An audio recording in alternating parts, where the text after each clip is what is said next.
Welcome to the show. My name is Lee. Now, this morning we've got Kapil Sharma, who is the founder of saytrees.org.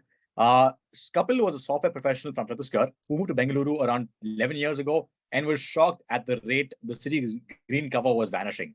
In fact, we were shocked too, but we just didn't know anything about it. Kapil, on the other hand, did something about it.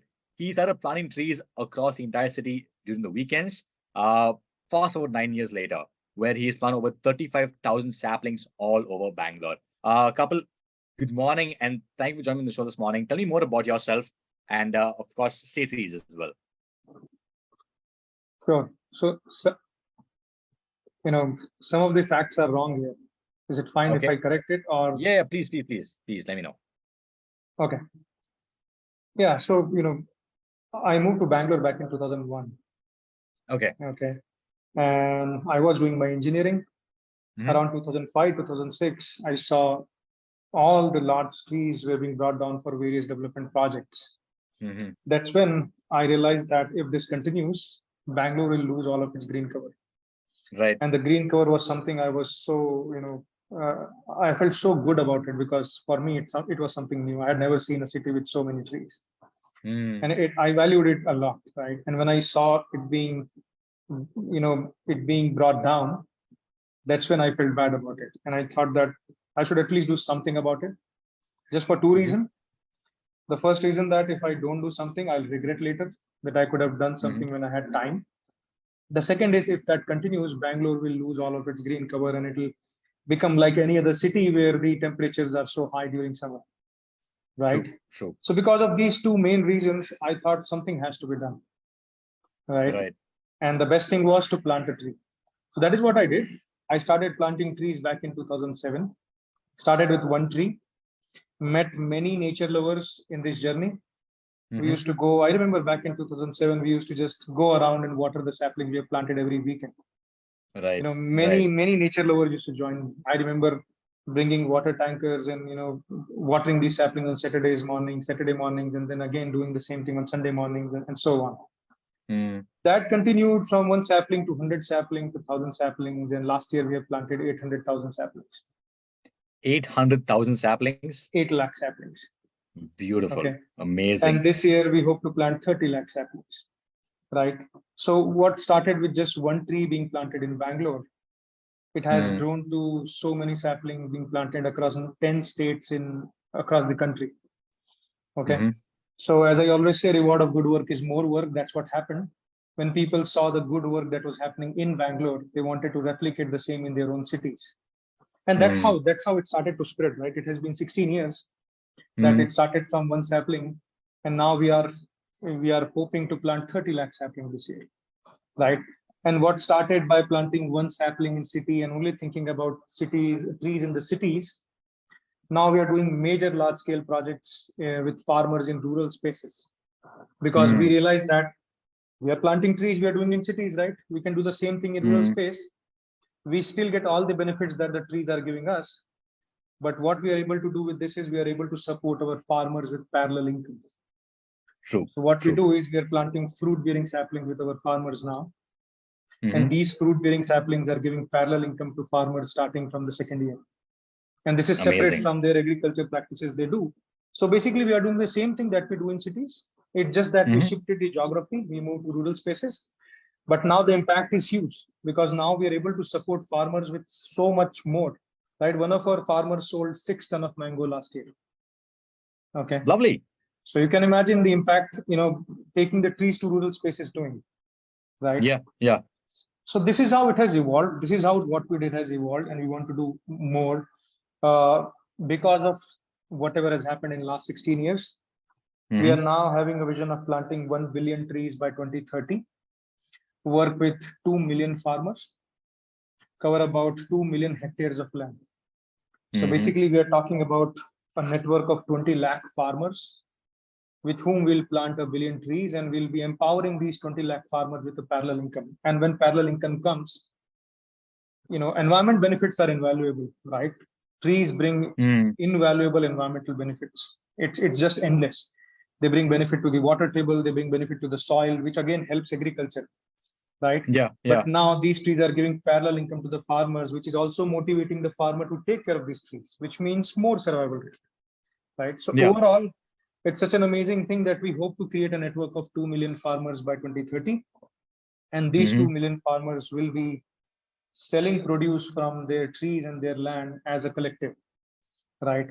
And Well, then, you can just imagine when 2 million farmers are able to earn a parallel income just by plucking fruits from their land, right? So you can imagine the kind of impact we're talking about. And 2 million hectares is just under 10% of what is available out there. Okay, so 2 million hectares is a very small amount if you look at what is available in India as of now. What needs to be done in India as of now, right, right? right. So Well, if you are able to reach 2 million by 2030, then by you've achieved 2035 your we'll goal. have next target. We would have received, we would have done our first phase of our goal. That's what I would like to say. We then move to the Amazing. next phase, which will be 5 million hectares by 2030. That is the plan. I'm wishing you all the very best, and you have my full support as well from my side. Thank you Whatever so I much. can do to help, I will definitely try and help you. But let's talk about environment. Like the current green cover in Bangalore, it is reducing as we speak, right? I mean, we have a lot more buildings coming up in the city. The temperatures have definitely risen over the past few years. This summer has been quite warm in Bangalore city. Talk to me more about the air quality in Bangalore and the green cover in Bangalore, and how good is it right now? What's the ratio like? Again, it's not good, right? And I always talk about the thought because of which I started tree plantation. I Right. thought that it will become worse if nothing is done. Yeah. Even though I was able to do whatever I could, it has still become worse.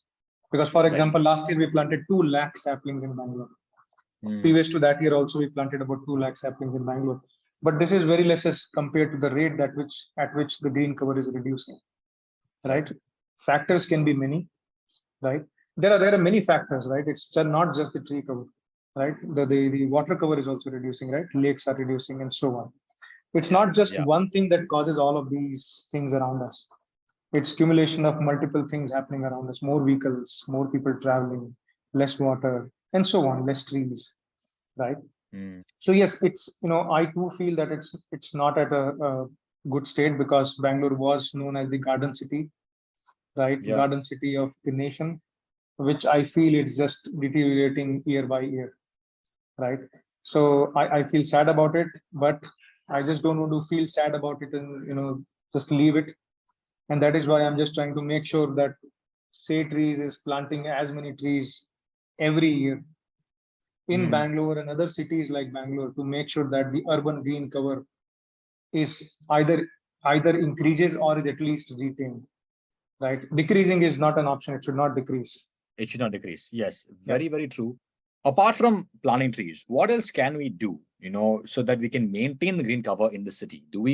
I mean, stopping development is not an issue. I mean, it's not a question at the moment, right? We can't say, okay, we don't want more development, which we need development. We're still a developing country. Yes. How do we navigate around that issue where we try and keep the green cover, but not also, still develop at the same time? Correct. So, for that, again, as I said, green cover is not just one thing. There are multiple things which people can do to bring a positive impact to our environment around us. Obviously, people can plant trees and they can take care of it, right? Because again, planting is the simplest thing that one can do, but the maximum efforts are needed to take care of these saplings, right? Right. Yes. So people should not think about planting trees. People should think about planting trees and taking care of it for 3 years. They both come together. Thinking that, okay, I'll plant tree this year, it does not help. You need to think, can I plant a tree and take care of it for 3 years? If yes, then it's an amazing thing, right? And then more and more people can try to do the same. There are schools nearby where someone can plant trees and water them. There are lakes where the same thing can happen. There are various government campuses, right? As I said, school colleges are already there, correct? And I'm not saying that you go and flood these places with trees, because there are many other constraints. But wherever you find, even one tree matters, right? I started with one tree, and where we are now, that clearly shows that one tree matters as well, right? It should be in people's habit. It has to become habit that, okay, I want to plant a tree, one tree every year, let's say, right? And then there are other habits which people have to bring in as well, right? We need to conserve natural resources around us, right? We should waste less food, right? Waste less electricity, and so on. There are, and these are very basic things, right? We need to stop waste of anything, whether it is food, electricity, water, gas, and whatnot, right? The moment we start doing that, we will automatically see in few years things will start to change around us. Right, right. That's such an important point you brought up, which is not wasting anything, right? Yeah. Trying to minimize everything. I'm not sure if I want to talk about sustainability with EVs also.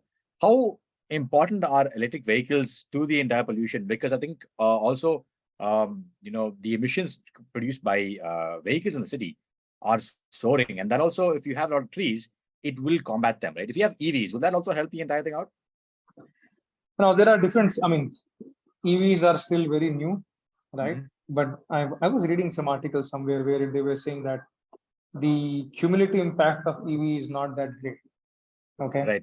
Right. Because we are only thinking about fuel not being used, but then we are not thinking about what happened to the batteries, what happens, how much energy you're spending in manufacturing of this battery and decomposing the battery and so on, right? There are many factors, right? I feel it's too early. Okay. It's too early, but as we always say, necessity is mother of all invention. We see that EVs are the next thing, and if we realize that there is problem with them, we'll be able to find something else to take care of that solution. Right. But yes, it's still new, right? It's still new to know the impact, to know the large scale impact of EVs. Right. I just hope that it brings good impact.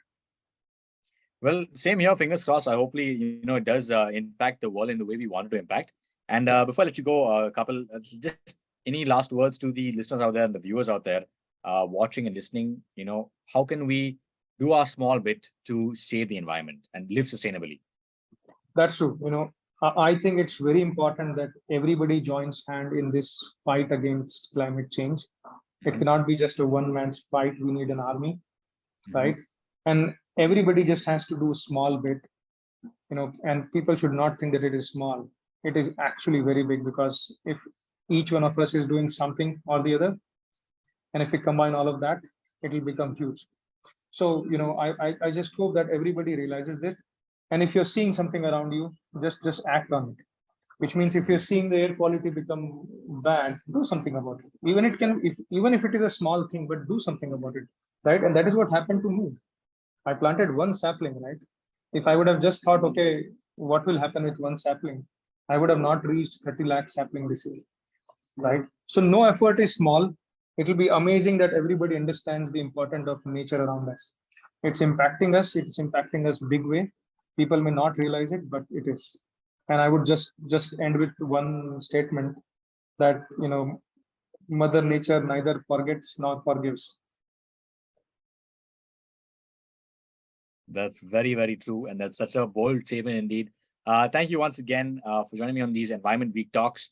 Kapil Sharma, who is the founder of Say Trees. Thank you once again. Have a nice day. Thank you so much.